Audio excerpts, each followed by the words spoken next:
সম্মানিত পর্যটকবৃন্দ, আপনারা আপাতত কেউ এখন গোসলে নামবেন না, এখন কেউ গোসলে নামবেন না। সাগর এখন প্রচন্ড উত্তাল রয়েছে, আপনারা কেউ গোসলে নামবেন না। সবাইকে ধন্যবাদ। সবাই দূর থেকে আপনারা উপভোগ করুন।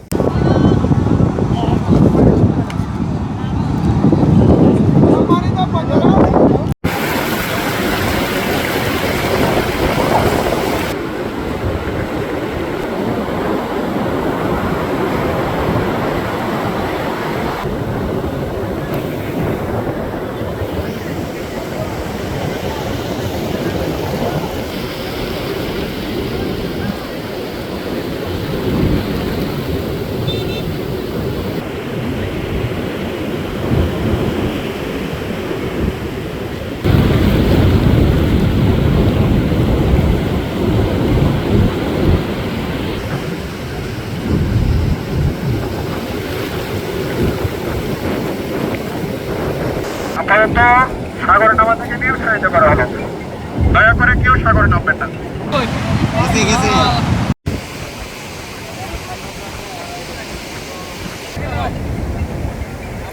আসলে প্রতি বছর আমাদের আসা হয়, একবার বা দুইবার তো আসাই হয়। কিন্তু অন্যান্য সময় সবসময় গরম দেখছি, সাধারণ ঢেউ দেখছি, বাট এবার দেখা যাচ্ছে যে অনেক উত্তাল, ঢেউটা অনেকখানি উপরে চলে আসছে, কিন্তু অন্যরকম সুন্দর। কক্সবাজার আসলে সবসময় সুন্দর, আমাদের সবসময় পছন্দের। প্রতি মৌসুমে হয়তো একবার এক এক রকম সুন্দর লাগে। আজ সবসময়ের মতো এবারও ভালো লাগছে, প্রতিবার একবার এক এক রকম সুন্দর লাগে। এইরকম ঘূর্ণিঝড় দেখতে পারছি, আমরা তো আসলে ভাবি নাই এই সময় যে ঘূর্ণিঝড় হবে। যখন আমরা প্ল্যান করছি, বুকিং করছি, তখন তো এরকম কোনো পূর্বাভাস ছিল না।